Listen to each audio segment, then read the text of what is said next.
Hello, good morning. Welcome to Sunrise Daily. Today, I'm Chamberlain. Also, well, indeed, it's great to see another Friday. I came in this morning telling Chamberlain, we made it! Another Friday. Good morning and welcome. It's a beautiful, cool morning here in the Federal Capital Territory. I'm Maupe Yusuf. Well, it's an easy peasy Friday on this side of the divide. Glad to be here as always. Good morning and welcome. I am Bukola Koka. Good morning, I'm Ayo Makinde. Today, of course, is the 25th of August 2023. Gosh, I almost said 2025. I'm Ayo Makinde. Good morning and welcome. And it's just one of those days where we have to talk about all kinds of issues, especially some that you don't even expect, that you're going to get to. I mean, it's now been tagged the Kemi Adeosun experience. Is that going to go anywhere? On the one hand, we already know that the NYSC's has come up with a position. How far that will go, I guess we'll see by the end of the day. And then what is going to be the response of the minister in the previous case? The minister at the time decided to resign. Is that going to happen now? I guess we'll just have to see. A lot of questions to raise here, ladies and gentlemen, because with all of the, what do we call it now? All of the preliminary work that went into determining whether or not an individual is good to go as a minister, including the work of the DSS and all. And now this. I don't know what to make of it, guys.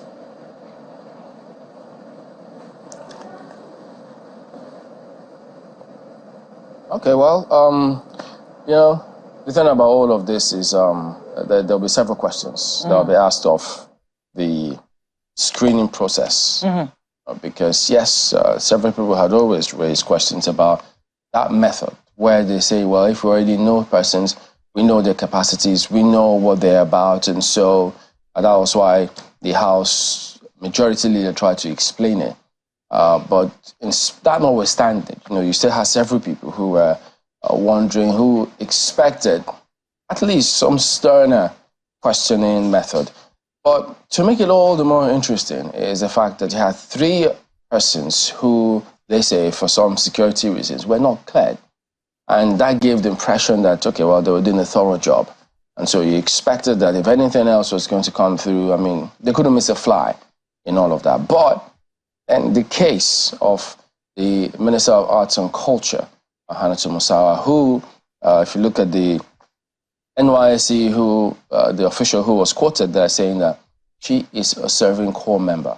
And then, in fact, they also did remind us that last time out, when that came up, when she was nominated for a certain political position, the Senate rejected it, saying because, look, you couldn't supply certificates, NYSC certificates. And so you'd have thought, that should be pretty clear to this National Assembly, the Senate, that information, so it's not hidden.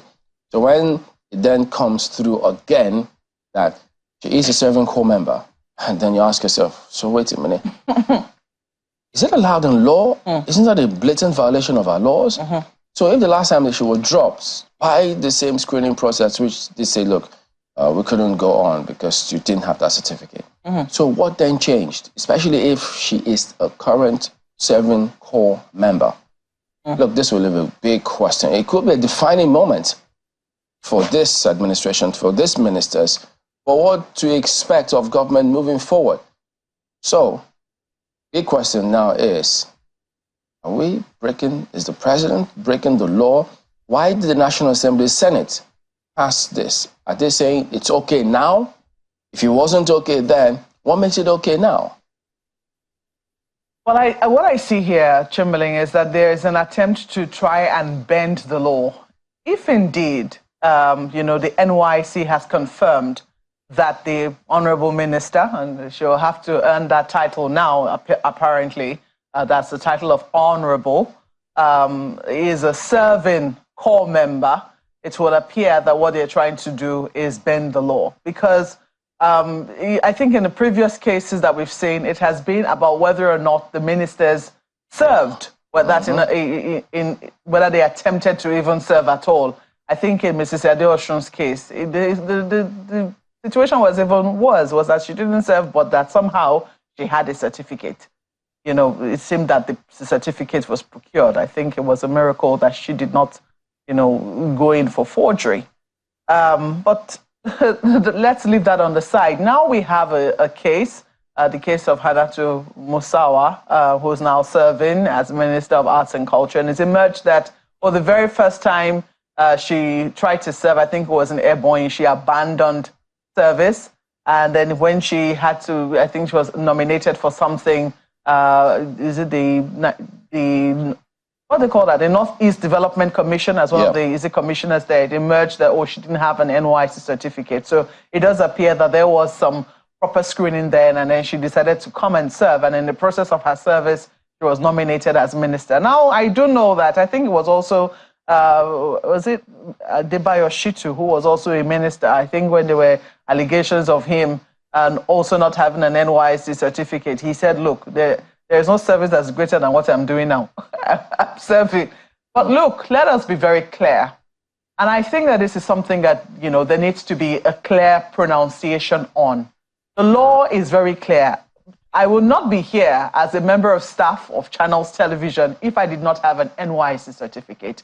That includes all of my colleagues on this program. We all have, after you've gotten a degree, it is compulsory unless you are exempted because you were past the age of 30 or you had done something with the military or there are rules for exemption.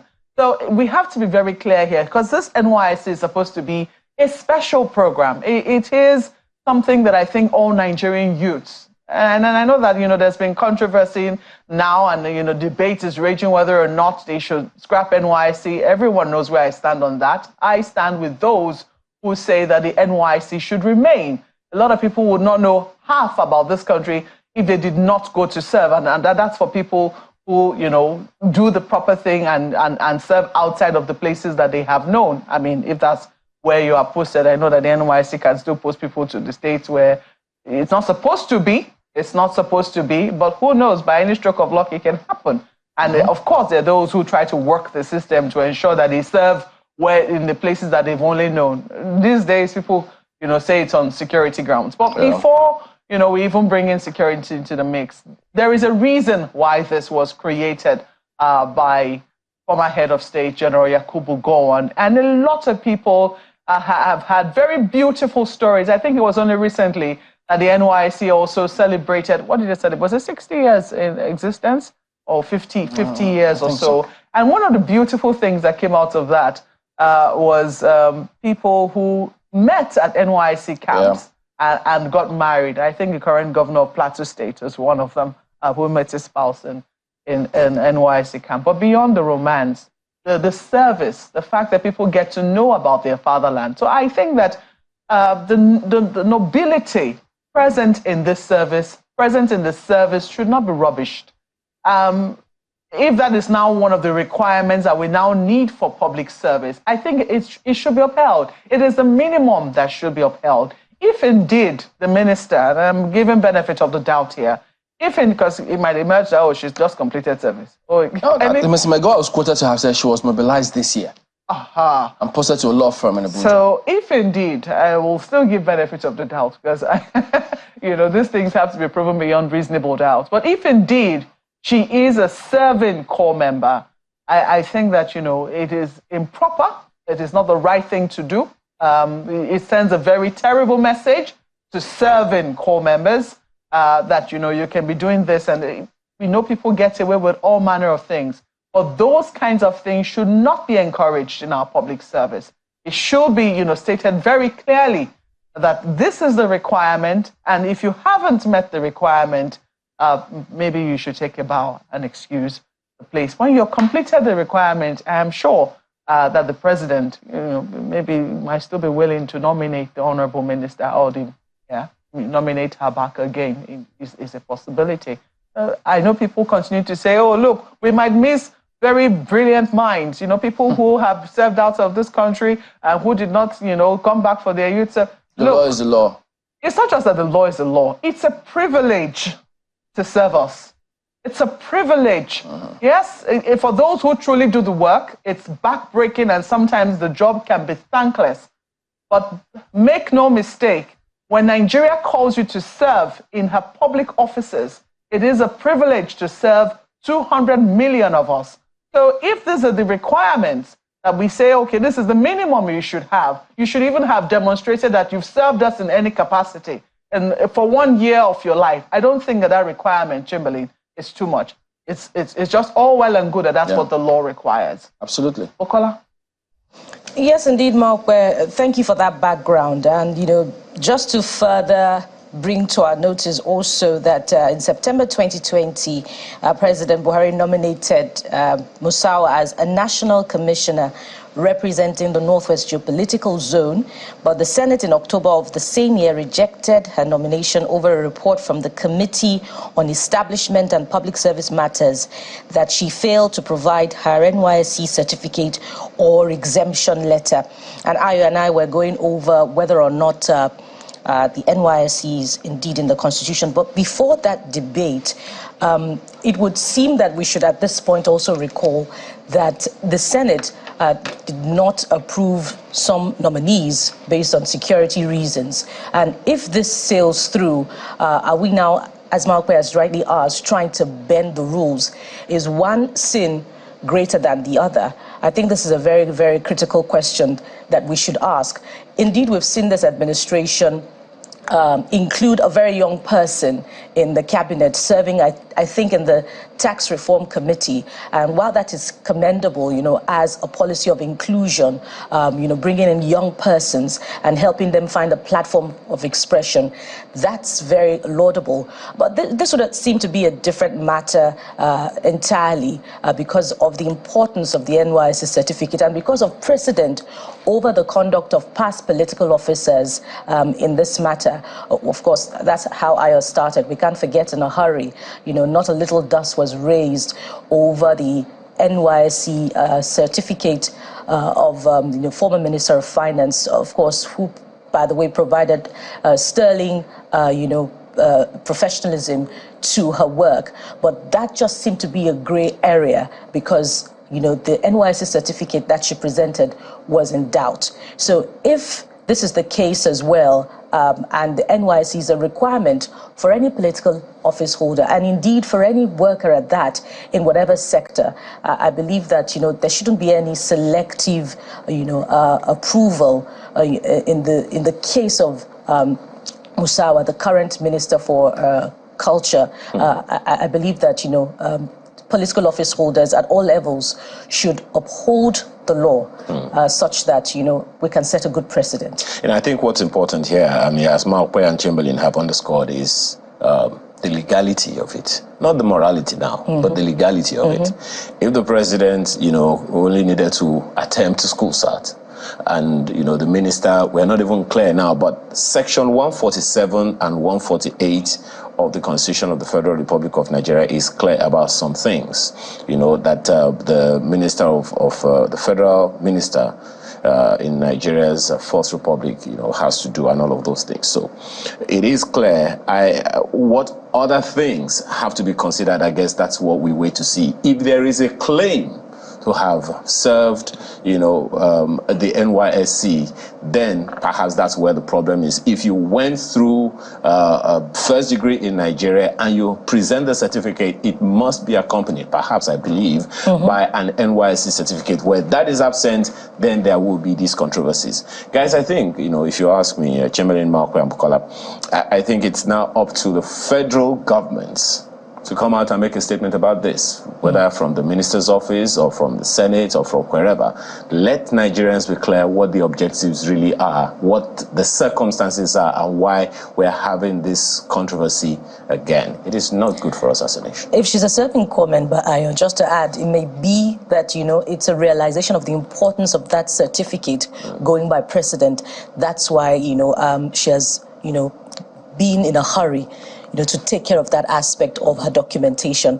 But Nigeria, I believe, welcomes, professionalism, welcomes experience, welcomes, individuals who will contribute to national development in one way or the other. So Mrs. Musawa can take care of that aspect of her documentation. And I believe that the country will be willing to welcome her, back into cabinet.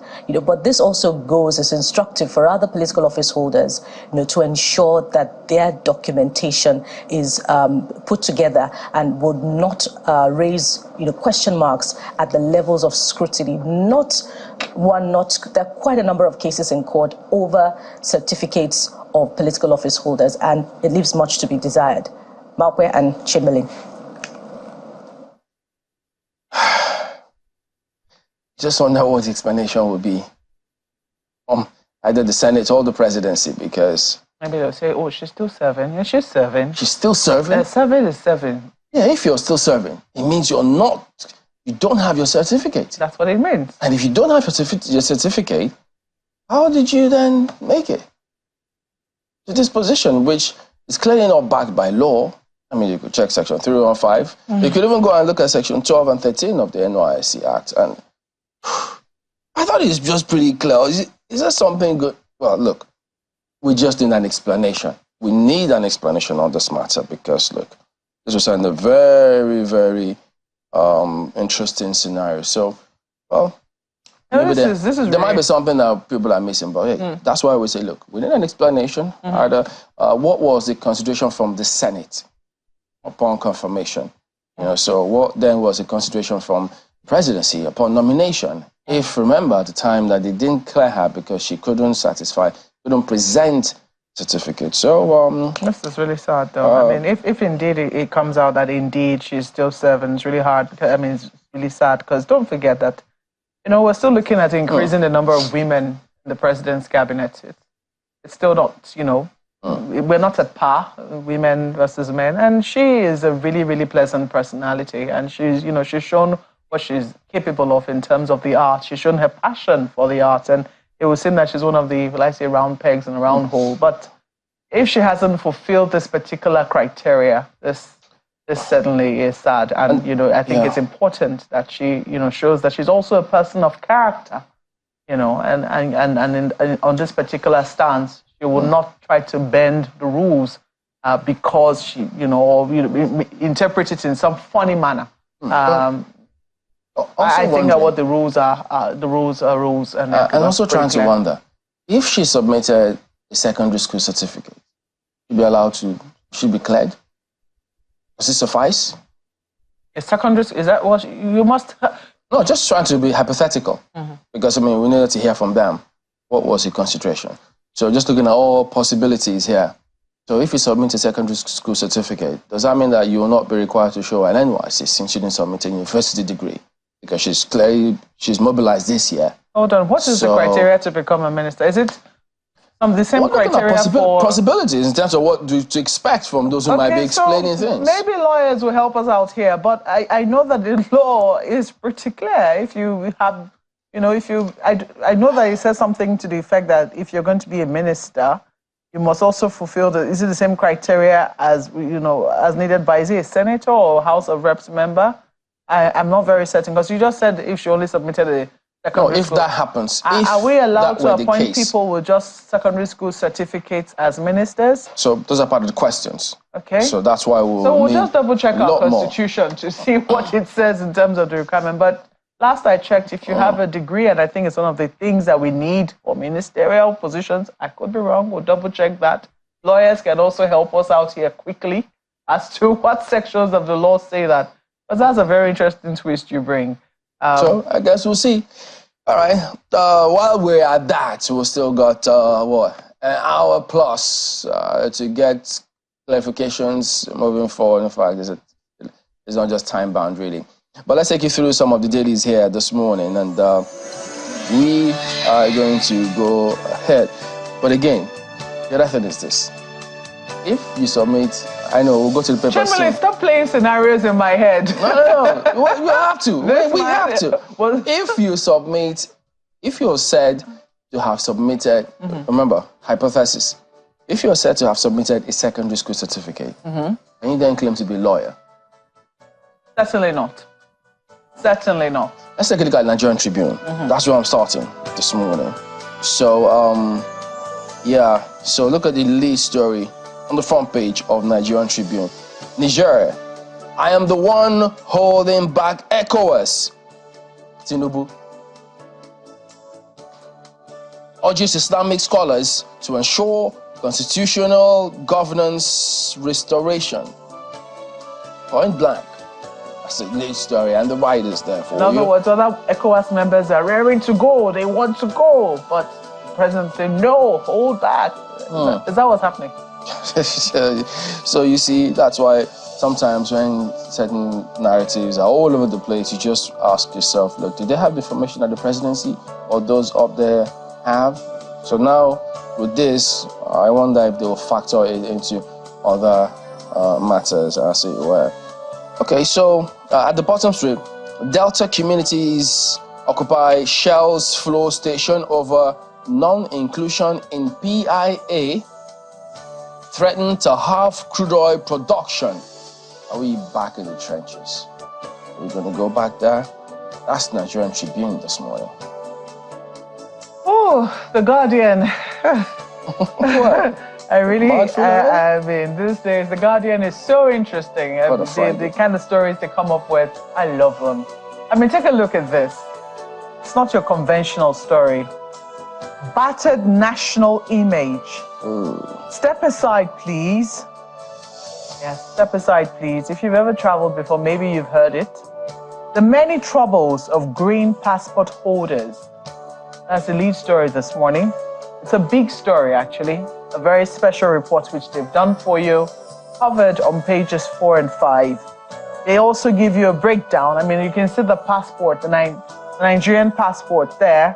As I said, the Nigerian ECOWAS passport right there.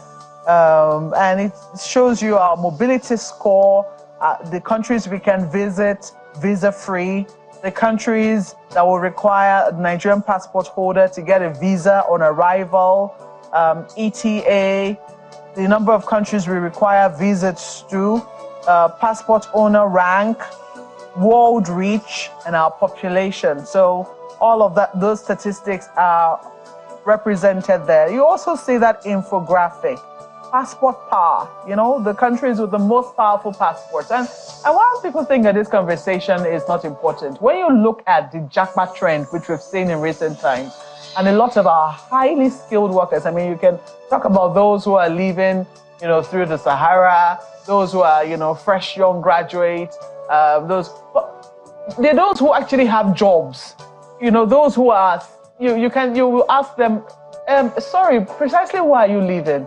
You have a job, you have a really good job, your family, your children are in pretty good schools, you know, and you see them pack everything that they have and they leave the country. And they will tell you it's because they want another passport.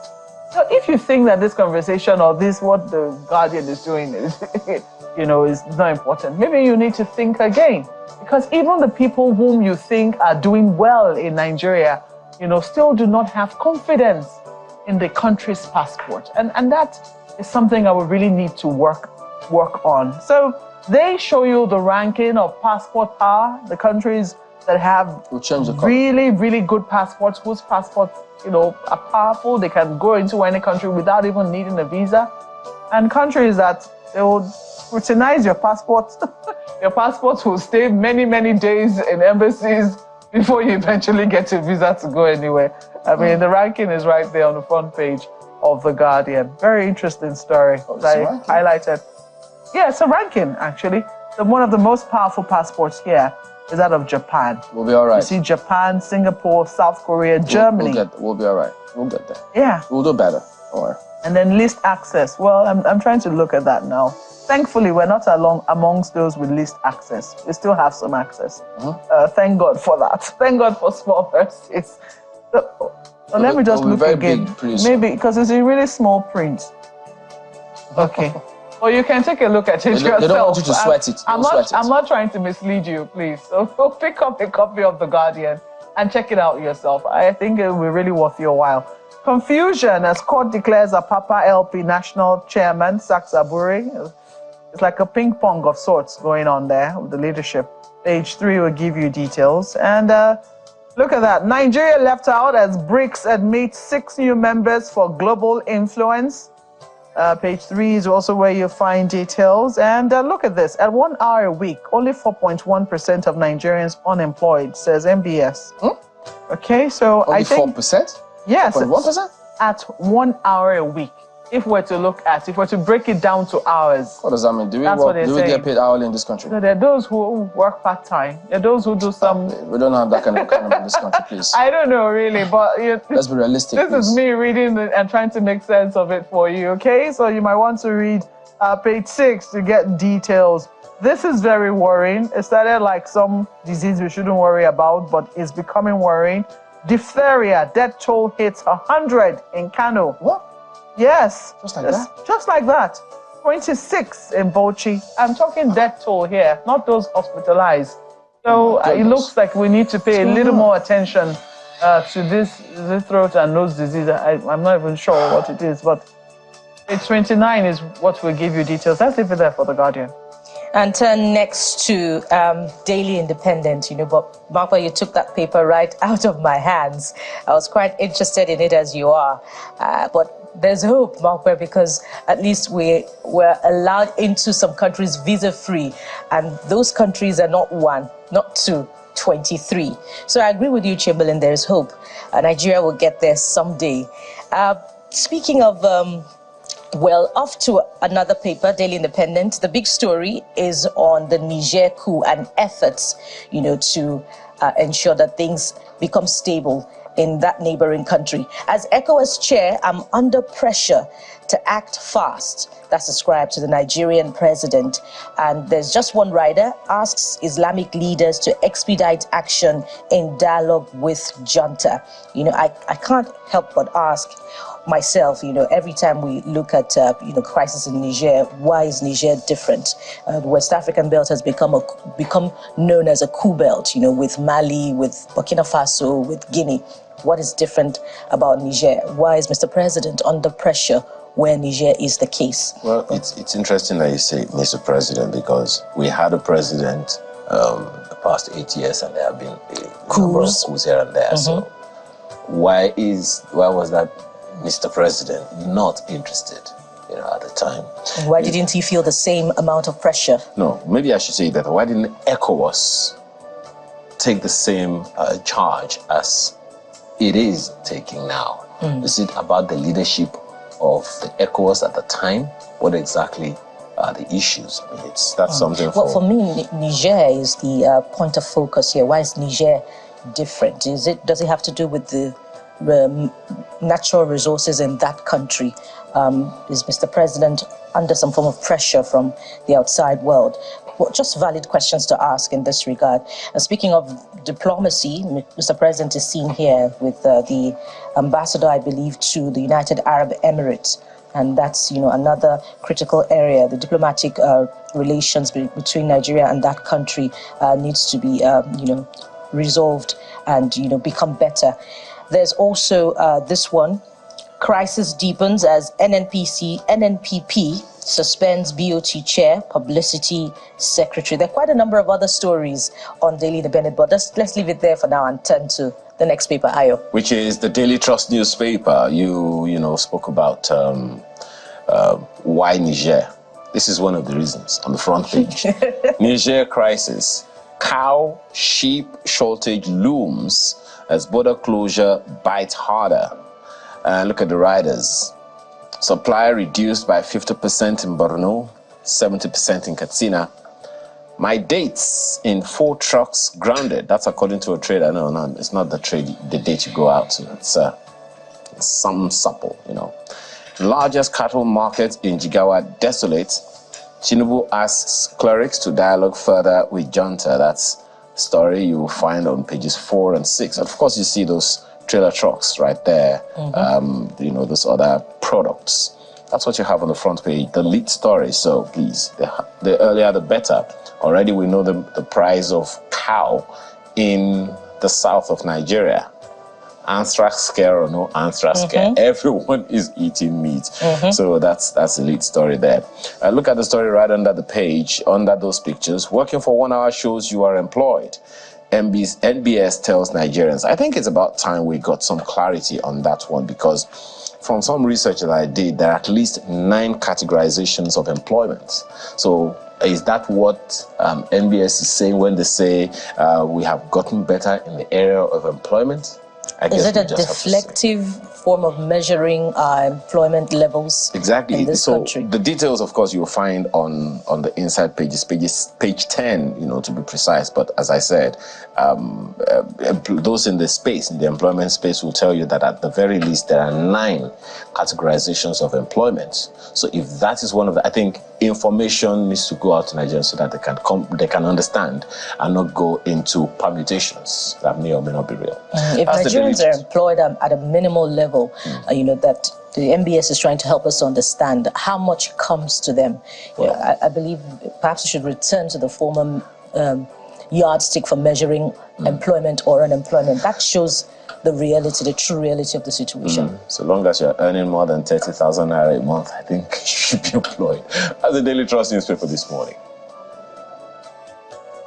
Talking about working for 1 hour. Okay, go and buy fuel at 686, 17 naira per liter. We work for 1 hour, shows you're employed. I'm not sure that's the kind of employment people are looking for. They want the real stuff, the real deal.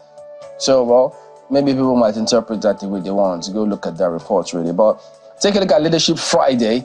5.3 million prepaid meters risk crashing over software expiration.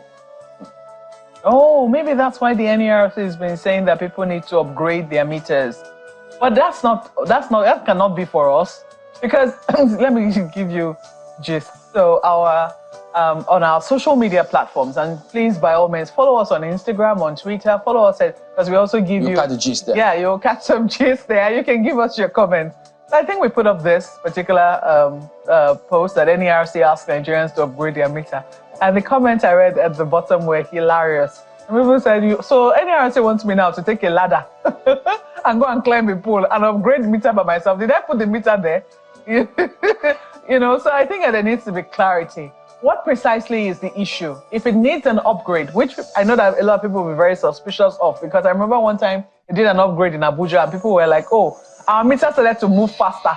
My electricity was finishing quicker. But if there's any servicing that needs to be done with meters anywhere, I think that responsibility falls squarely on the shoulder of the discos. Yeah, because look, I don't know what they mean by upgrade your meter, because in the first instance, were people told that this was going to happen upon procurement? I didn't get any such information, and I procured several things. But you'll also get to know. Yeah, I mean, I heard that. Yeah, of course. I hope you picked that up. In this business, we do everything to get information as much as possible. Yeah. You go to play. You have to do those things, and then. The other part of this is this. If you're asking people to upgrade, we all know that in many cases it discourages people from climbing and doing such things, because chances are that people could be trying to tamper or steal electricity. No. Certainly that is not things. For the consumer to do. That is not within. Please do not even try. That is not within your remit. Nobody's asking them to do that. I'm saying that, look, if you are asking consumers to do that, because previously we have had such persons on this program who they say, look, the people go in there to tamper with it, they steal electricity when they climb and do those things. And so if you see somebody climbing, you certainly will not think the person is going to upgrade or do any such thing. You will think the person is trying to steal something shady. Yeah. In fact, it's one of the reasons why they started putting meters on poles.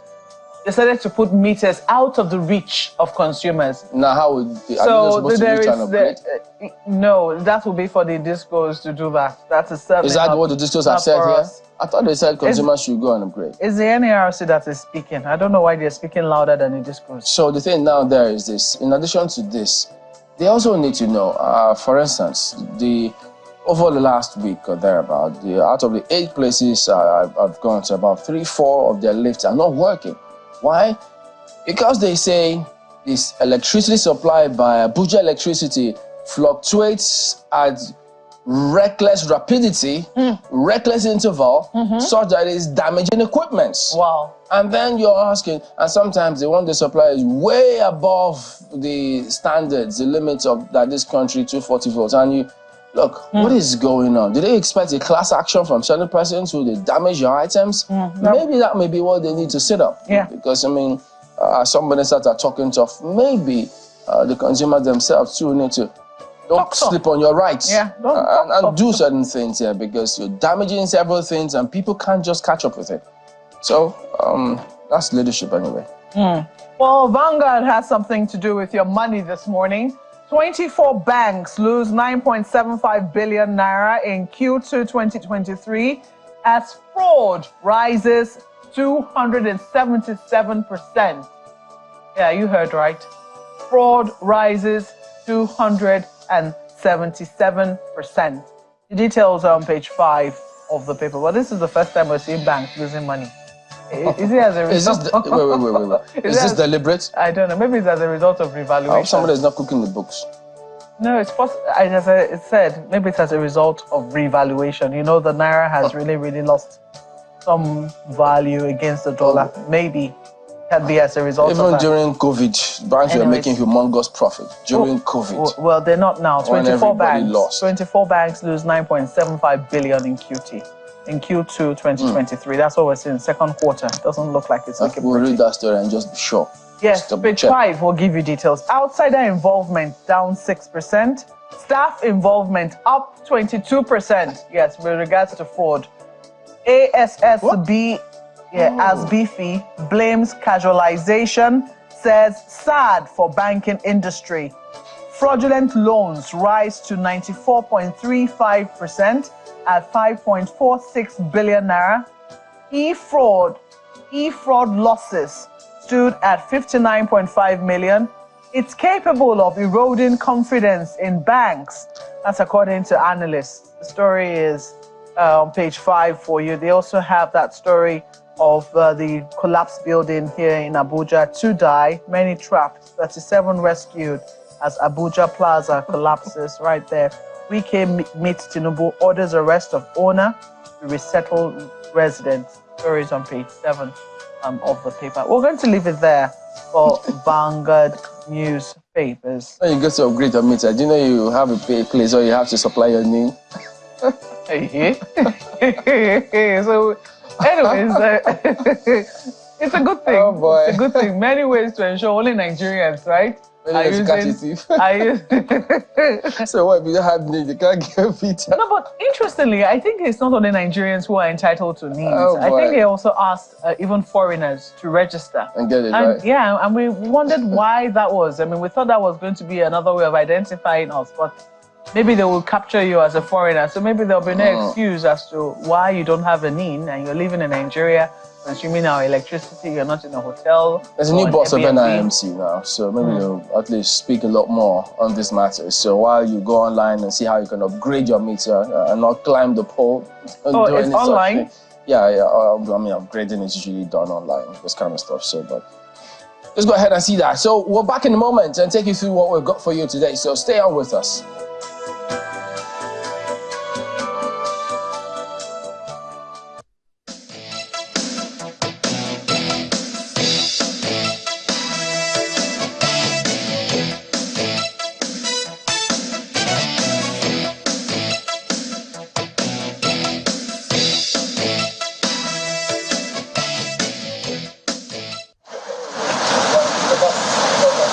"24 hours after taking their oath of office, more ministers are reporting to their designated officers.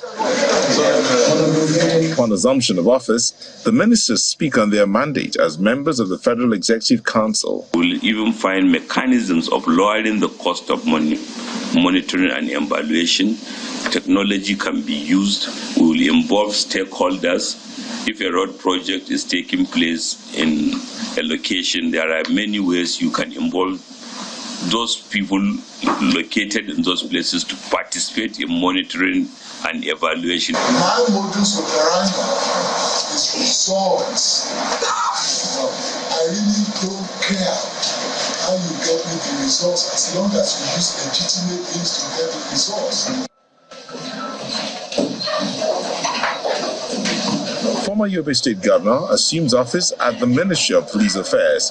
He also met with the staff of the ministry and charged them to embrace innovations to drive police ecosystems.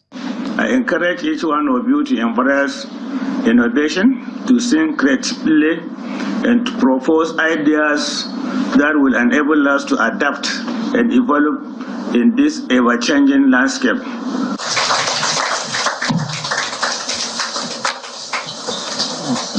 Staying with security, two former governors are assuming office at the Ministry of Defense. Former Governor of Jigawa State, Mr. Muhammad Abubakar, promises remarkable changes in the security situation of the country.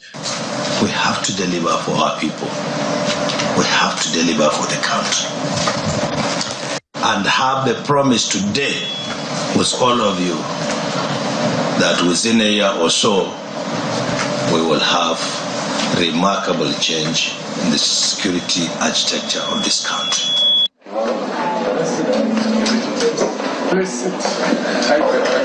The tasks before the ministers are also acknowledged when the Minister of Education and his counterpart in the Ministry of Innovation, Science and Technology assumed office in their separate ministries. I will offer strong guidance on the following key principles. Strong collaboration between the ministry and the agencies is vital. Let's unite and work together for shared objectives through effective communication. We are going to focus on what will bring change, fundamental change to the society, so that by the next 1 year, people can see that we have policies on ground that is meant to disrupt somehow some of the things have not been either not done well or need rejigging, because society is in a constant state of flux. The former Minister of State for Labour and Employment, Mr. Festus Keyamo, used his first day in office to defend the president's decision to assign him to the Ministry of Aviation. The president did not send me here by mistake. I think he has clear ideas as to why he sent me here. And I will need your maximum cooperation. Everything I do has always been, with the aim of satisfying the people first. Former federal lawmaker Mr. John Eno reported for duty as the Minister of Sports.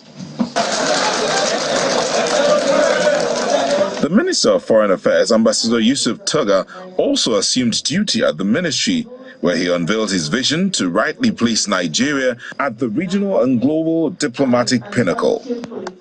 Meanwhile, the Minister of State Petroleum Resources, Gas, Honorable Ekwe, says gas to power, gas to industry and gas for export are priority areas that will be pursued aggressively.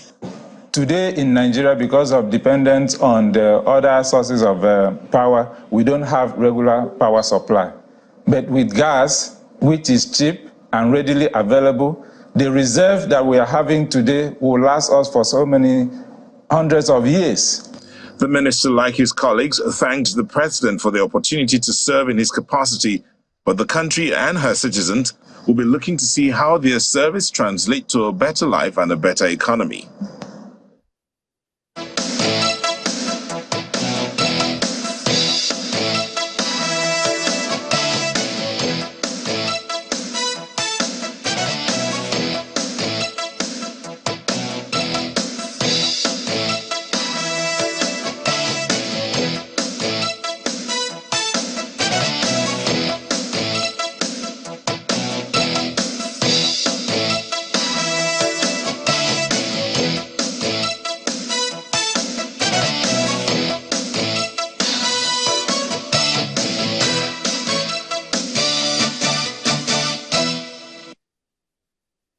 All right, welcome back. Yes, indeed, we're continuing our focus and ensuring that the ministers who have been sworn in and assumed their offices know and understand what is expected of them, how Nigerians are waiting to ensure that things change, particularly their condition, situation, economics, how their lives are get better.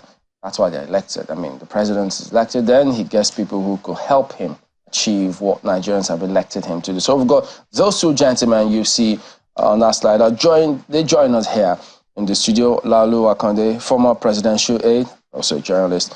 And then Henry Okeke, who has gone from our DM to the studio now. He's a legal practitioner. Good morning. So we won't be getting any email from him this morning. Thank you for coming on today. Thank you. Good to see you as well. Yeah, and put a face to the name. Exactly. So benefits of getting into... No, okay, let me leave that. Thank you. So, I mean, as a lawyer, we started out talking about certain requirements, NYSC service, do you have to serve, what does the law say as a minister? And we thought, well, yeah, the president, the Senate, they must have gone through the laws and the books to nominate and screen and confirm the Minister of Arts and Culture, Hannatu Musawa. So perhaps from the point of law, what does he say about it? Is there something that people are missing about this? Oh, well, I would like to begin with the fact that kudos to the draftmen who were able to make a timeline for this exercise of appointment, screening, and engagement of ministers to be done within a particular timeline. Otherwise, maybe by now, perhaps we would have still be expecting ministerial lists will be still politicking around that. So the timeline that was created for the president, the governors to appoint or submit their nominees to the National Assembly and to the House of Assemblies have also made us to at least get to this point where we are now. So kudos to the, is it the 9th Assembly? Mm-hmm. Kudos to them. So you can see how late the list came, even in some states, has to rigmarole over the timeline to meet the deadline. So to your question then, I think the requirement for being a minister of the Federal Republic of Nigeria is very clear. The Constitution of the Federal Republic of Nigeria made it clear in Section 147.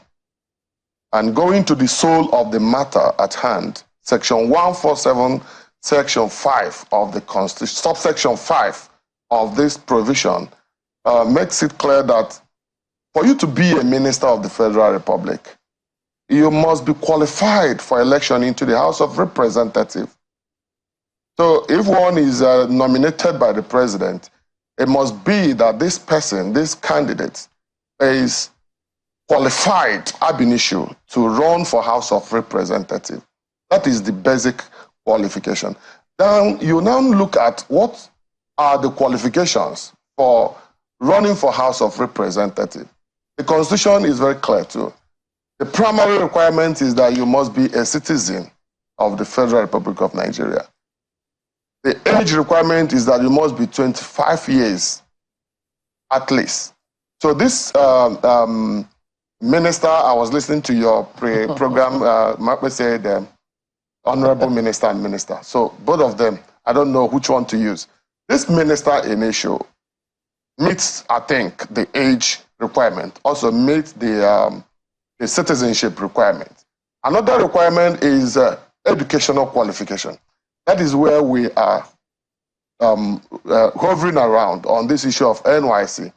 It says SSCE, or First School Living Certificate. Yeah.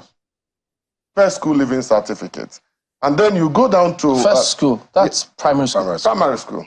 Oh. Yes. Then you talk about criminal record, and then bankruptcy, and then employment in any other federal or state civil service.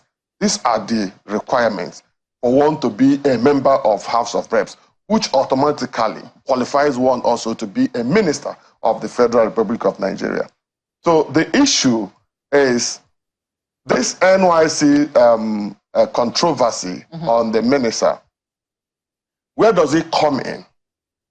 For me, it comes in more on the side of conventions, more than on the side of legality or criminality. Because if you look at Section 13 of the NYC Establishment Act, it makes it clear that you have to be what? ready to serve, and your refuser, one who refuses to serve, commits a criminal offense. It is in the refuser to serve that the offense arises. And if you are a graduate, like she's a lawyer, of course, she did not acquire LLB, BL from secondary school or primary school. She must have gone to university to graduate and go to law school and all that. So basically, she is not talking about I am primary school or this. She is talking about I am 7. And that NYSC Act in section 13 says a graduate who refuses to serve is liable for an offense, 2 years imprisonment, and or 4,000 naira fine. Fine, 4,000 naira fine. Okay, so, but if I could jump in, pardon me. Yeah, come in. The question of refusing to serve, will it arise if I do not intend to use my university degree for any employment purposes in the country? It definitely arises once the record shows you are a graduate. That section says a graduate. But for instance, politicians... A graduate that refuses to serve. For instance, politicians, even if you have a PhD, some of them, they will go and present first school living certificate or SSE degree for eligibility to contest elections. Yes, you need to separate something here. You need to do a kind of distinguishing between one's readiness to serve. One's readiness to make available his or her a certificate of NYSC discharge certificate, and the law as to whether it is a requirement. The law here says that you have to be as qualified as a House of Reps member. Which is first school living certificate. Yes. So you don't need to send the NYSC certificate. That is where the line is. So what's the point of being ready to serve if I don't send it? Like I said at the beginning, convention requires that the president, the National Assembly, the leadership, the country ought not to encourage this kind of scenario where others who are yet to serve will start feeling I can be a minister without NYSC certificates. Where others who have endeavored to serve will now start feeling what's the essence of all these things? Because are you telling me that the state where this candidate is from, this minister is from, that will run shortage of people with lesser controversies, controversial qualifications, or lesser, what will I call it? No, this has to do with convention more. Well, there are governors who only tendered SSE certificates too, and this is critical. This is a separate issue for me because the minister in question is a lawyer. Okay, the minister in question is assigned the art and culture. So when we begin to imagine what is the issue, is it that we are looking at her expertise or her milestones in the art and culture and tourism section that the president, the leadership says it must be this person that must be in this position? Ordinarily, you could go for someone that is with lesser controversial qualifications on this particular NYSC because you are talking about serving the nation further. The primary service you've not rendered. The primary service, although it is not a mandatory requirement of the law for you to serve, but it is basically conventional that this has to be. But she has done something smart. She's serving. She's serving. She is serving. That is the issue. She has not refused to serve. The NYSC Act says refuses to serve, and now she is serving.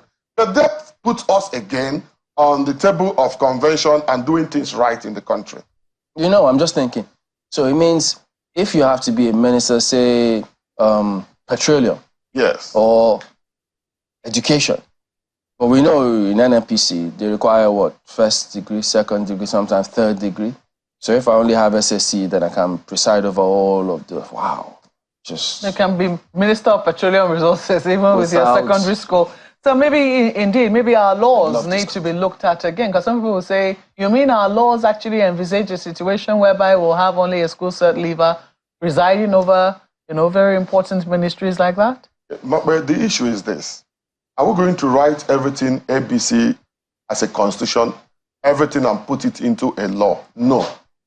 Otherwise, our constitution will be as big as Zuma Rock. There are things that we should know that conventionally that this is not proper. There are actions and decisions of government, although politically correct, that sends the negative signals into the nation. You understand? Right. So, because one that is serving as a core member and at the same time serving as a minister, well, is an innovation. We are a super core member. Is an innovation. So on Thursday, she go for what is called PPE. Yes, and then. And I hear in NYSC now you have to physically go and do your what's that verification? So these are the areas that I'm looking at. Is it conventional? Well, Mr. Laulu Akonde has been with politicians, so he might understand some thinking that we may not. But in addition to that, if you'd like to respond to that as well. So when ministers come on board, do they, I mean, in terms of trying to get an understanding into fact considerations, the kind of expectations that Nigerians have of them, is this something that you see that, of course, they are aware of it comes up in meetings, maybe fact meetings, such that they know that, look, they have no choice than to perform? Because if that were the case, why then do we have several ministers who don't seem to be up to scratch in terms of performance and results? Okay, yeah, well, I think it's it comes down to the style and what Mr. President wants to achieve. And don't forget that these ministers are appointed, you know, at the pleasure, and they serve the pleasure of the president. The president has the power to hire and fire at any time. That was why you saw that even before the swearing in, he made some changes, because he is completely within his purview, you know, by law. You know, so he is the one that sets the KPIs. He is the one that determines, you know, within the law who should be in place. And I would say, you know, regarding the arts and culture minister, that I think, you know, if we are able to overlook some of these issues, she's a very clearly a very bright and innovative person that, you know, there's a lot of expectations that, you know, somebody like her might bring new thinking to government. So I think, you know, to that extent, it's useful to see, you know, let's see what, you know, how she's able to prove her mettle in the job. Just like the lawyer said, she is serving, you know, so she has managed not to break that law. Yes, there are other issues that are involved, but to the extent that she's serving, and she comes with quite a very formidable profile for the job, and I think that is something good to note. But I think another important thing that we may want to look at is that if you look at the list of the ministries, there are two important questions that the federal government has to answer. I think the president has to answer. Number one, where is innovation? So we have the Minister of Science, Technology and Innovation, and we also have the Minister of Communication, Innovation and Digital Economy. Yeah. So that has to be sorted out. Are we going to have a situation where you have innovation here and you have innovation there? You know, and probably maybe this has been sorted out between the two ministers, because the reason why that is important is that in previous administration, even when you didn't have innovation under the Science and Technology Ministry, the people in science and technology just assume that innovation is under their forte, and the people in communication and digital economy also made such assumptions. So you find out that there are meetings where both of them are contending. You know, there's a tough battle. So I think it's important for the president to clarify, where is innovation? Is innovation in science and technology, or is innovation in communications and digital economy? Secondly, people haven't paid notice. The president now has two coordinating ministers. Yeah. Okay, so we have the coordinating minister for health and social welfare. So the question is, so what is social welfare? Is social welfare what we used to have under social development, which was in humanitarian affairs, which is no longer there? That is poverty alleviation too? Exactly. So that has been changed from humanitarian affairs, social welfare and disaster management to humanitarian affairs and poverty alleviation. Now, But social welfare is now taken to health. Now, is social welfare the same thing as social development? Now, I understand that what the president is trying to do by bringing social welfare in line with health is that while he's trying to advance the macroeconomic issues in the economy, maybe 4 to 5% GDP figures, in positive trajectory, he also wants to keep an eye on how that impacts the people in real times. I understand that was why they brought the idea of social welfare, which is a very commendable thing. But it's important to also clarify, is that social welfare the same thing as social development? Or for instance, the issue of social investment. Now, some people will say that health is not just an absence of disease. Yeah. It's also like a total package, the welfare, the well-being of the person, as the case might be. But let me take you up on the first issue which you raised, which is about innovation. Because some people will say, isn't it taken for granted that in digital economy, innovation is one of the driving forces of the digital economy? I mean, people who create all manner of things in the digital space, they are innovating, aren't they? Yeah. And then even in science and technology, isn't it also taken for granted? I mean, even in other ministries where innovation is not directly implied, say works, for instance, innovation will also, they have to be innovative. So isn't it implied rather than something that must be stated as per this is the only place that innovation can take place? Absolutely, and that's the point. So innovation ought to be a cutting portfolio, it should cut across all the ministries. But the problem arises when you now put a name on it in 2 ministries.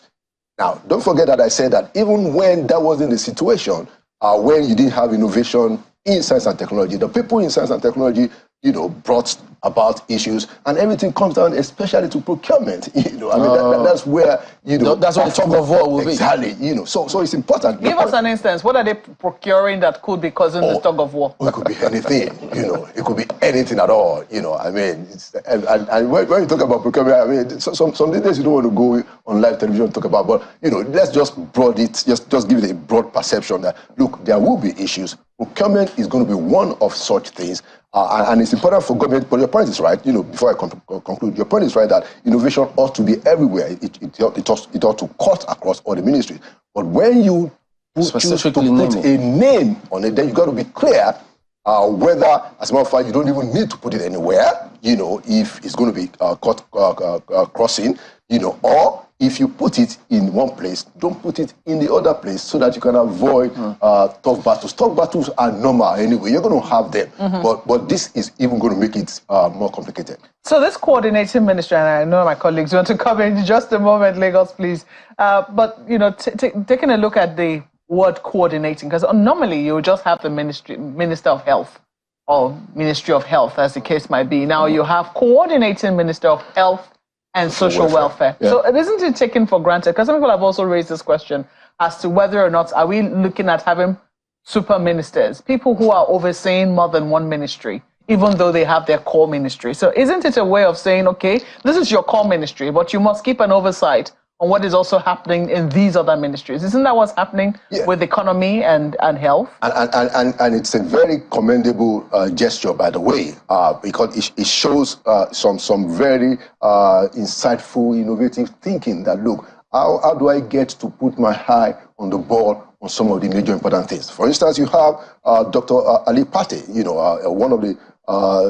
ministers that everybody seems to agree that this guy has the competence and the experience, to do the job, handling health and social welfare. And I think from what I hear, that the president wants to ensure that as we are having economic development, as we are trying to push up, our macroeconomic figures, that he also wants to keep an eye on the human condition of people. Now, we will need to have a little bit more clarity as to what that entails, but to your point, when you have a coordinating minister, you are saying that there are issues that this person will deal with that goes beyond their immediate purview. So, for instance, the coordinating minister for the economy is also the Minister of Finance, but it means that it will have some kind of oversight on everything that is economy. But not that one will be seen to be superior to the others. Well, you know, that is neither here nor there.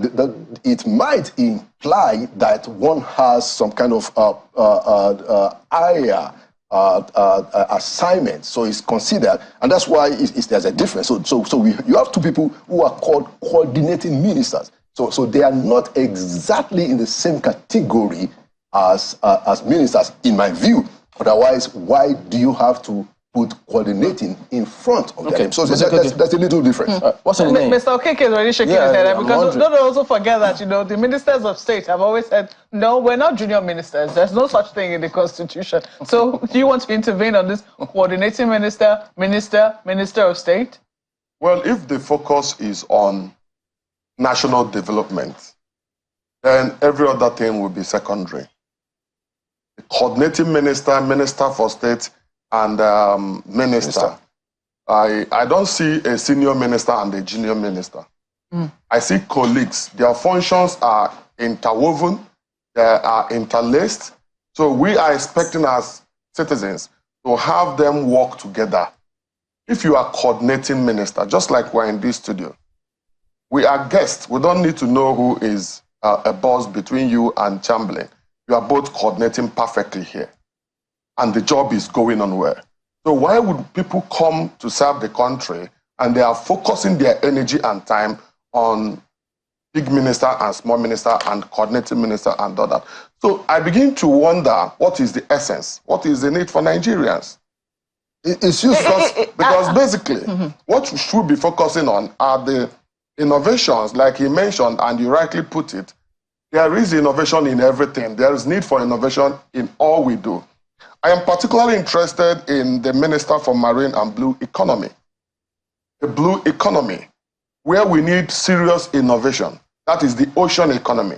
How do we bring back the fresh waters, the ocean economy, to make sure that all that we have lost in our God-given oceans around the country is yielding back to us? I don't want to interrupt your thoughts on the ocean and blue, because it's very important. But, you know, this issue, I think oftentimes it's not the ministers themselves that raise it. It is usually the people. It's the perception of the people. Oftentimes, maybe even journalists, while innocently making their news reports, because that's how they interpret it. And they say, oh, the junior minister of the... And then somebody takes offense and says, no, I'm not a junior minister. We're all ministers, as the case is. So do you think that needs to be, I don't know, will I say, clarified to everyone that, no, look, even though so... But even we must admit that even amongst... I mean, look at the National Assembly. They're all senators or they're all members of the... But there must be leadership. Shouldn't there be? Leadership is necessary for direction. So... that you are leading does not make one others inferior. So when you have a coordinating minister, what it means is that this is the engine room where all our effort is coordinated for what? For national development. So there should be, but like you rightly said, and I must put it in the eyes of the law, does the law recognize any minister as superior or junior minister? No. They are all ministers of the Federal Republic. And if it is the media that is enhancing or emphasizing the superiority, then the media should help us. I'll put us in trouble now, Yes. There's an important insight, actually, just to back up what he said. Yes, of course, you know, the president wants a team, so everybody belongs to a team, and there's a level of equality. But look, let me be very, very frank with you. A substantive minister, has a higher ranking with Minister of State in practice. What do you mean by substantive minister? Yeah, so if you are the minister of a ministry, and then under your ministry there is a Minister of State, the Minister of State cannot bring a memo to council except the substantive minister is absent. Okay? So clearly there is ranking, like everywhere. There's ranking everywhere, and there's hierarchy. You know, but to your point, everybody should be focused on the same goal. But are there hierarchies? Are there rankings? Absolutely. There's a difference. And so there's a difference. The president has a reason, I imagine, for having 2 coordinating ministers. It's the first time in our history, certainly, since 1999, that you have 2 coordinating ministers. I think it was started by President Jonathan, who made Dr. Okonjo-Iweala coordinating minister of the economy. Yeah. But this president has even gone ahead to say that, look, I also want to keep an eye on social welfare of the people. So as we are having economic development, I want to be sure that these figures also match the improvement in the lives of the people. And he has put quite somebody very smart to coordinate that. Thank you for that clarification. So I think we can go to Lagos now. Okala Nayo. Thank you, Mawkwe. Let me begin with you, Mr. Konde, and a number of issues that you have raised clearly important. But, talking about the performance and efficacy of the ministers while in office, you've been a presidential aide, so you'll understand, and that's why the question is directed specifically to you. How significant and how much damage, if I can dare to go that route, can the aides or the supporting staff of any minister be, and how supportive can they be in any situation? At the end of the day, it's the minister's name that is going to be mentioned. There is no doubt about it. But then, having had an interview with a former minister, quite a list of things were listed that, look, if these ministers are going to succeed, certain interests are going to have to be given due attention by that minister, including the civil service, including the ministries, departments, and agencies that they work with. So, speaking about the support staff for the minister, what are the pitfalls, both from the ministry, the civil servants, and from the departments and agencies under that ministry? What are the pitfalls that are important that Nigerians should help to both the minister and Nigeria itself to look out for, just in case? Okay, well, that's a very important point. The use and the significance of support staff for ministers. Now, don't forget that, look, we're talking of a country of 200 million, over 200 million people, a huge economy in terms of our diversity, in terms of the numbers, and in terms of the weight of the problems and the challenges that we're dealing with. So it does require that a minister ought to be able to have his own, if you like, kitchen cabinet. And that is where the issue of ministerial aids come in. And as a matter of fact, if you look at the practice, I believe in the last 2 administrations, so there are, in the presidency, there are special assistants, and there are senior special assistants, and there are special advisors. What has happened in the last 2 administrations, I believe, is that you now have a special assistant to the president now that can be deployed even to a ministry. So for instance, you have 2 ministers of defense, the substantive minister of defense and the minister of state. Now, clearly, they will be helped. They will need some kind of people in their own kitchen cabinet that has a bit. Do you see a pushback or a tension, particularly at the Federal Executive Council level, between the coordinating minister of the economy and some ministers that may be considered senior to him because they are former governors? For instance, the new minister of Marine and Blue Economy is a former governor, and the coordinating minister of the economy is a former commissioner in Lagos State. Do you sense tension that could, crop up in the course of doing their work? Okay, well, that's a very important, good observation, because, of course, people come in into the cabinet with a pedigree, so you are right. Some people came in as former governors, some people came in as former commissioners, some former ministers. Now, so that does have something to do with what happens. But what we must understand is that the Federal Executive Council is the president's court, okay? So it is what the president wants in terms of the setting, in terms of the arrangement that is going to prevail. For instance, I understand that in Lagos State, you have a situation where commissioners and special advisors are members of the Executive Council. Now, in the federal government, from my experience and what we have known, the members of the Federal Executive Councils are only the cabinet-ranked ministers. But nothing stops the president, for instance, to say that I want even special advisors to sit in council. There are two that are always there anyway. There's the special advisor on media and publicity and national security advisor who are always sitting in the meeting of the FEC. But the president can even add more. So my point is that you have a coordinating minister of the economy, Mr. Wale Edun, today, who is going to, as you said, of course, supervise other ministries that have to do with economy, including one that is manned by a former governor. Guess what?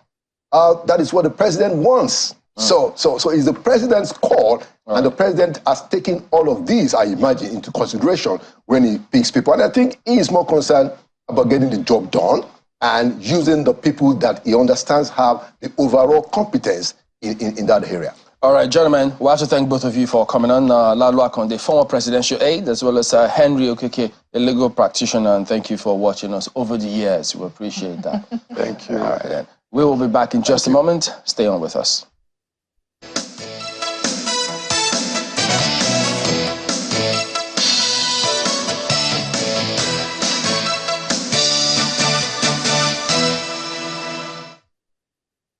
All right, welcome back. Well, we've got Dr. Betta Edu, Minister of Humanitarian Affairs and Poverty Alleviation, as well as Dr. Dakpo Obire, President, Good Leadership Advocacy for Africa.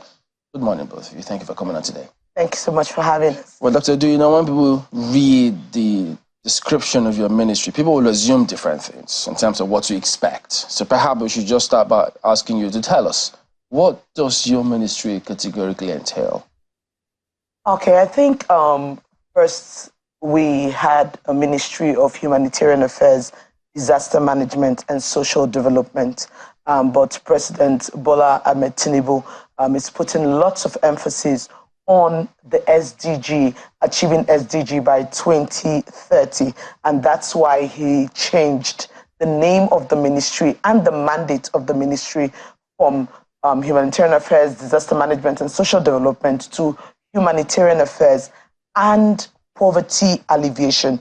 I'm sure you know the #1 SDG goal is that we should be able to eradicate poverty by 2030. And so his target is that he should be able to eradicate that in Nigeria because we signed on to that. We can't go any lower than that. And that's why the ministry has been changed. So there'll be a lot of focus on humanitarian services, which is really needed by different Nigerians who have been displaced, who are going through some humanitarian crises, whether man-made or natural disasters. And of course, we need to address very heavily the issue of poverty alleviation. And so that's really where the mandate of the ministry lies. It's like the flagship ministry that's supposed to provide succor for Nigerians. How do you plan to approach that?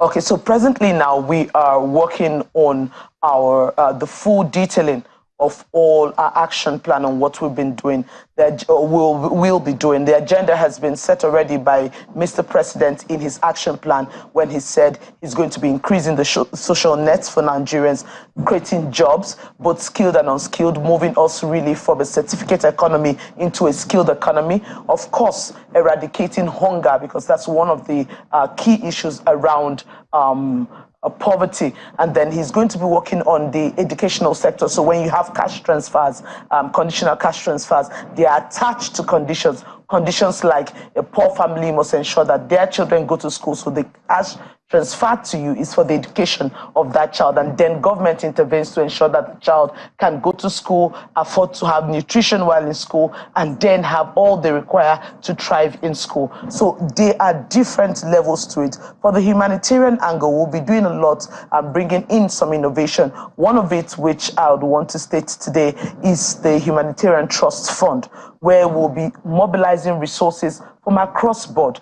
We would, as government, put our resource into that central purse. We will get the development partners to invest in it. The private sector, just like what we saw during the COVID pandemic, where private sector stood up to the challenge through the COVID, and they came all together to support. They'll be coming into the humanitarian space really, really very large. And then we'll be talking to different countries, bilateral agreements, and of course, individuals and businesses that are ready to support this cause. So it's a whole full package, and it will be unveiled and launched in a couple of weeks from now. And then Nigerians can have the very fine details of what they expect to see from the ministry.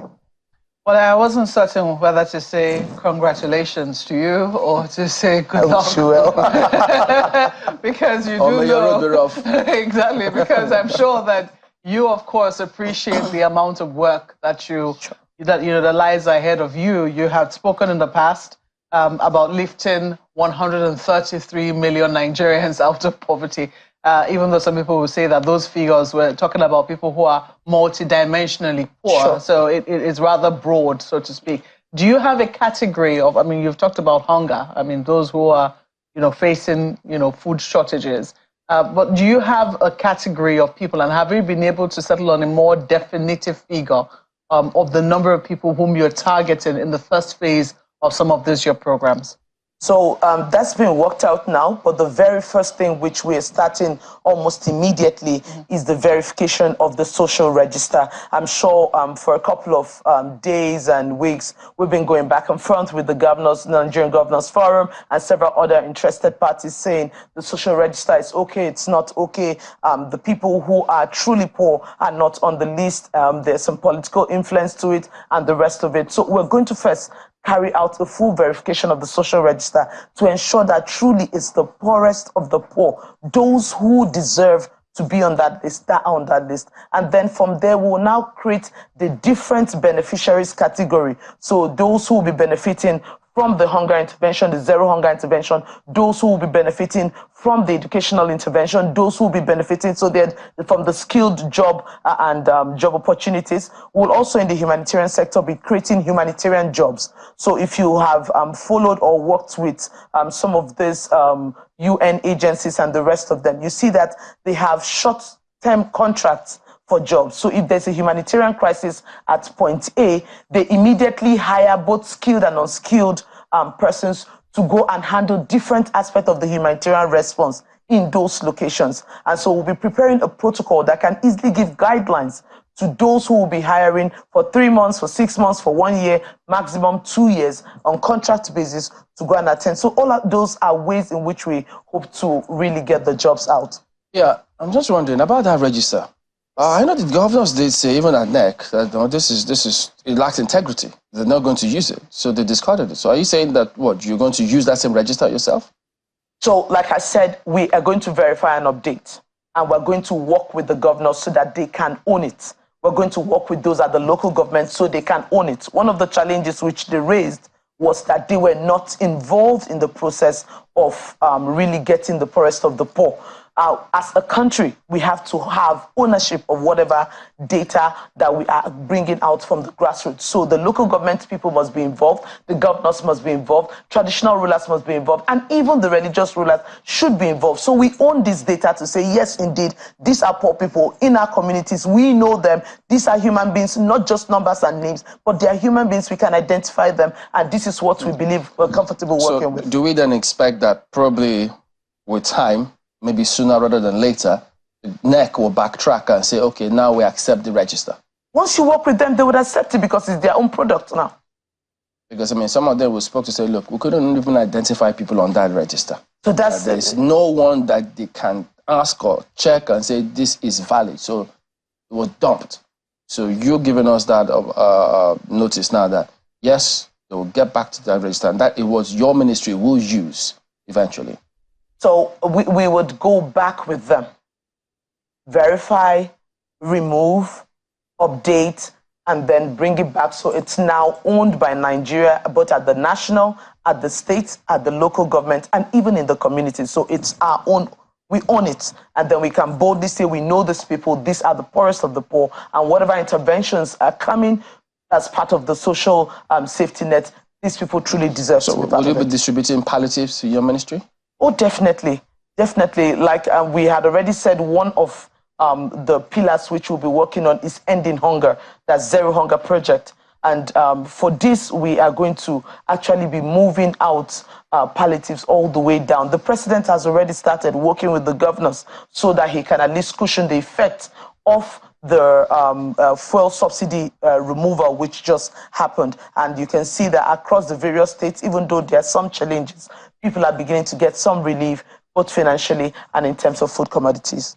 But Dr. Berry, I know you've always spoken about teaching people how to fish and giving them fish in terms of how to apply this. So is this clear to you that clearly this plan is well spelled out and it will deliver?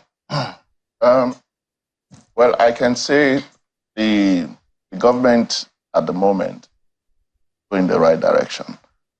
First of all, you must understand that poverty is something that has become endemic in this country, even Africa, across Africa, not just Nigeria. Nigeria is not the only country that is facing what we are facing today. But then, if you have the right programs in place, you'll be able to drive these things, and the expected result will come out. But from all the plans that the government has put in place, and now we have ministers, because all this while, it was just the president, the permanent secretaries and others running the affairs. But now there are people designated to take care of different aspects of the economy. So it's going to trickle down. And we believe that by the time the programs are well executed, because that's the problem. That's the problem. Yes, they can be fine programs, they can be fine designs, fine arrangements, but when it comes to implementation, sometimes we have a different feedback. Do you think we'll have a credible platform to execute that at the moment? Yeah, like the minister just said, right? Because if you look at what happened during the COVID, you look at what happened concerning the palliatives, to the extent that some of them were hoarded. They were hoarding the palliatives, and this triggered the anger of the people to go into warehouses. We saw what happened. But at this time, I think the government should be more proactive in doing things, and they should organize it in a way that the people that this palliative are targeted to should get these palliatives, not another avenue of jamboree for some people. So I think the minister, from all she has said, I can feel it from my own part that yes, she's ready. Yeah, and part of those benefit from the palliative. No. I'm not. The palliative is not going to get to me. Yeah. But then it's not. I'm not looking forward to receiving anything. But I have people back in my community that need palliative. But Dr. Du, when you talk about lifting 133 million people out of, that is huge. So is lifting them out of poverty just about giving them palliatives? No. Because at what point would you then say, okay, we have lifted these people out of poverty, whatever number? Good. So the first thing I would want to state here is that we will be very transparent and accountable to Nigerians. That's a promise I give on my honor, on the honor of the president. We'll be very transparent to Nigerians. And so what we have done, we'll say we have done, and everyone will see that we have done it. What we have not done, we'll say we have not done it. And like I said, it's going to be in a phased manner. So the target is 2030 to lift this number of persons out of poverty. And like she stated very clearly, it's multidimensional. So there's some which the poverty is in terms of food, and that will be provided. There's some which the poverty is in terms of access to basic services like healthcare. Some it's in terms of education, and the rest of it's no job, unemployment. So it's multifaceted, and then we would be working with it as such in phases to achieve results. Now, we like he was trying to say, we have learned from lots of mistakes in the past. In the last couple of days, we've been reading and really analyzing and reviewing different poverty alleviation programs in Nigeria, and why did it not meet the target they're supposed to meet, and what can we do differently to meet these targets. Even the issue he raised during the COVID period, right, where he said they had issues with palliative, getting to the people who truly should have them. These are all challenges. How can we now work in such a way that we don't have things stored up anywhere, but they are moving directly from manufacturers or marketers to the people who should benefit from them? I remember when I was young, living in the UK, they used to deliver milk in a white gallon. I can remember that, to the doorstep. So we didn't have to gather anywhere to get anything. It could be delivered to our people where they live, even down in the remote areas. And it's not about palliative. Palliative is just one little bit of it. There's a whole lot. I mentioned the educational sector. I mentioned job creation, both skilled and unskilled.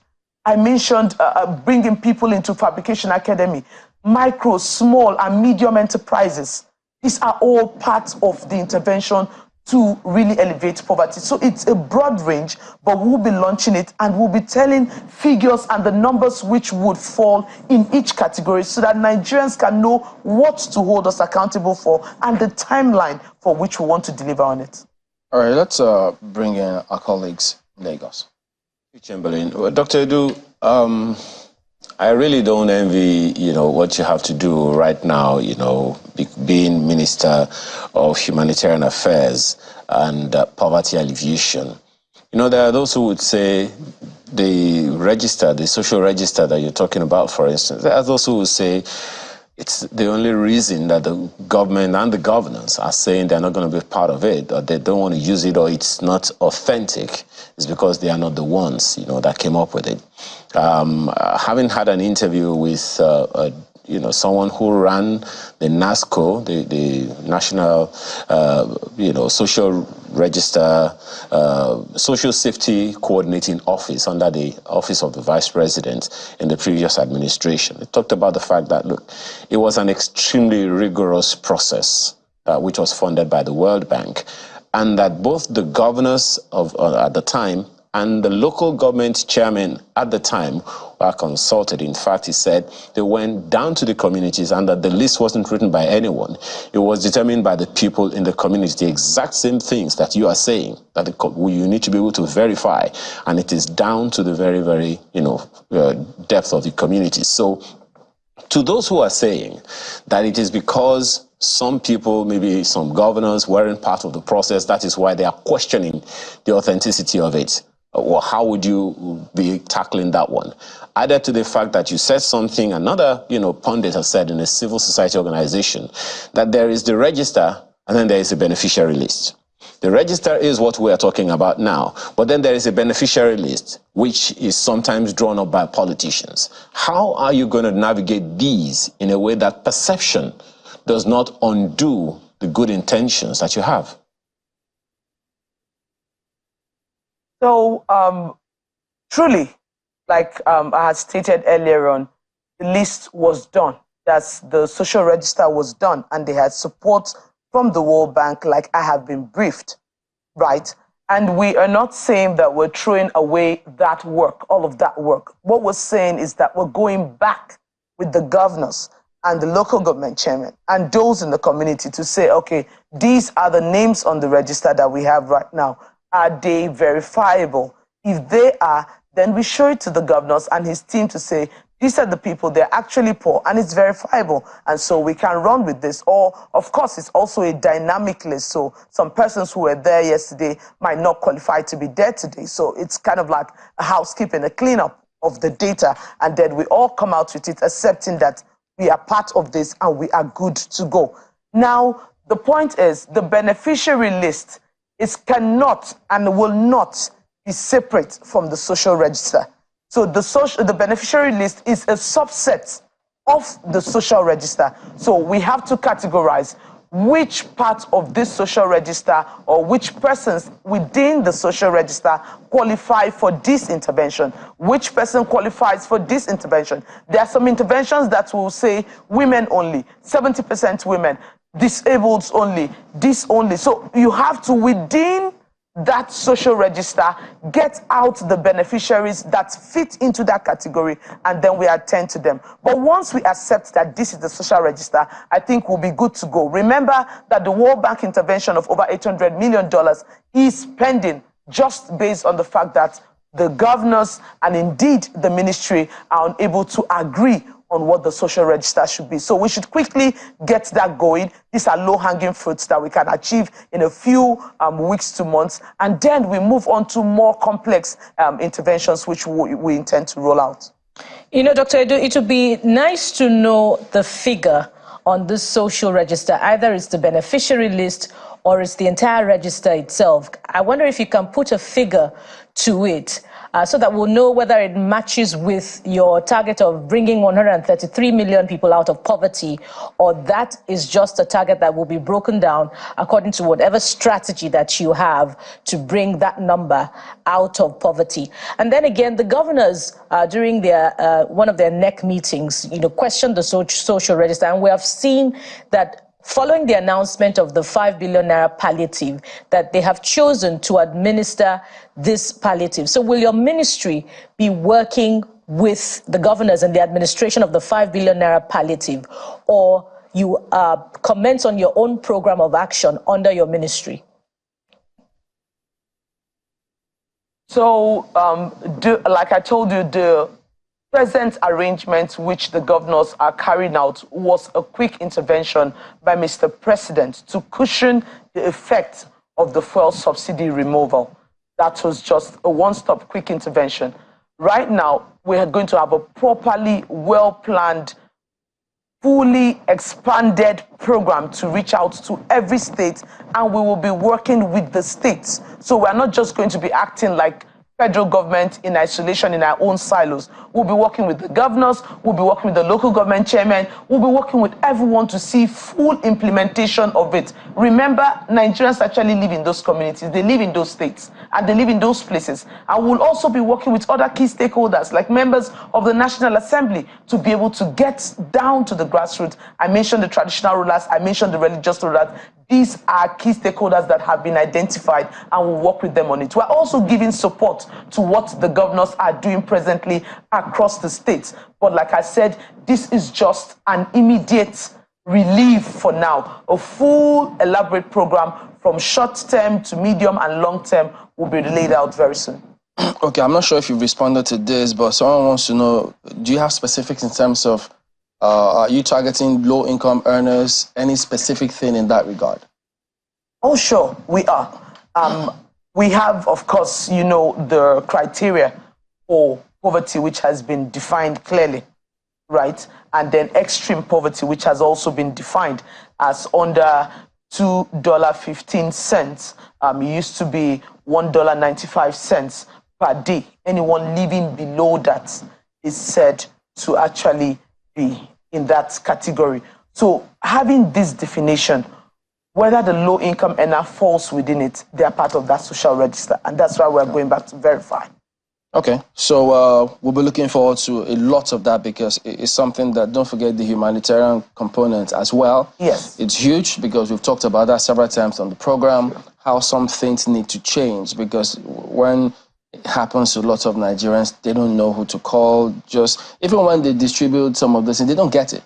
They move them to a particular place, and that is it. Nobody comes back to all of them. So we're hoping your ministry will revisit that and have something that they can latch onto for the longer term. So I'll just add on this, right? One of the things which we'll be doing is putting out those humanitarian lines. Okay. So wherever you are, you can immediately get across to us, text messaging, whatever, and it's be toll free. Okay, so we'll bring that information to Nigerians. As we progress, Dr. Betty Adu is the Minister of Humanitarian Affairs and Poverty Alleviation. We've also had Dr. Dapo Bere, President, Good Leadership Advocacy for Africa. Thank you both for coming on. But just before we go... And all the best. Thank you so much. Oh, yeah, I thought I said that. I didn't say that? Oh, okay. I said it in my head, I guess. You had an interview with Dr. Arikana. Yes, indeed. We have an interview coming up later tonight, the full details of which we'll show you. Dr. Arikana Chihombori Kwao is a former AU permanent representative to the United States, and she's been speaking very tough Oh, well, she's known for her advocacy on Africans coming together to unite and being one, and and coming together to create a real superpower, because she believes that they're capable of it. But let me not talk too much. Just listen to an excerpt of what she had to say on that interview.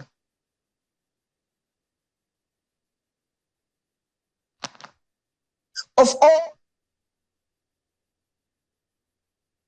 is one issue that the heads of states have been able to deliver.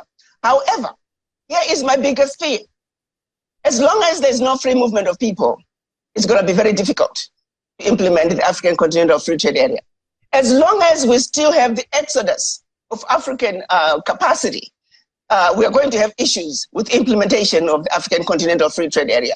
My biggest fear right now is that because of the African Continental Free Trade Area, we have now put a system in place where if we do not wake up to the reality, we are going to be handing Africa back to the colonizers, this time on a silver platter. Who has the funds to build the transcontinental highway? It's not us, Black people.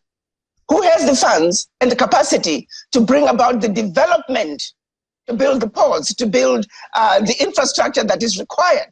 It is not us. So who are the companies that are getting the contracts to implement the African Continental Free Trade Area? They're Chinese companies.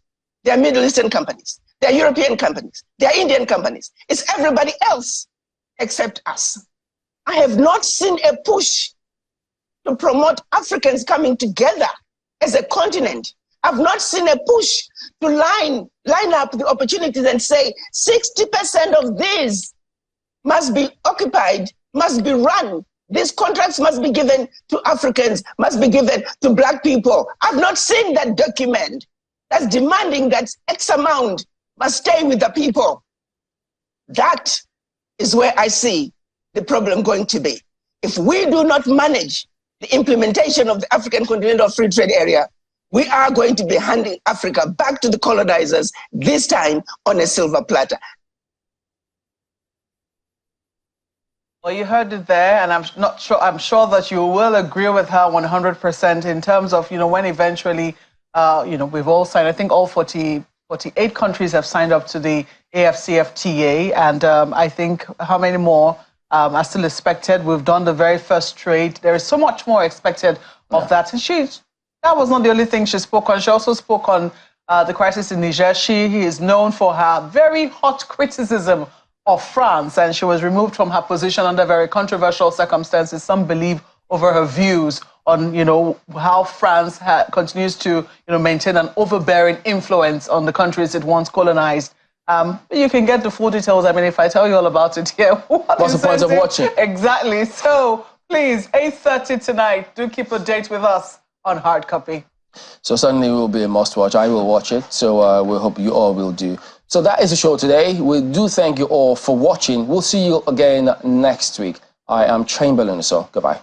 Thank you. I'm Maokwe Yusuf. I certainly wouldn't miss that interview. Thank you for watching. I am Bukola Koka. And do prepare your popcorn for just that purpose. I'm Ayo Makinde. Have a wonderful rest of your weekend.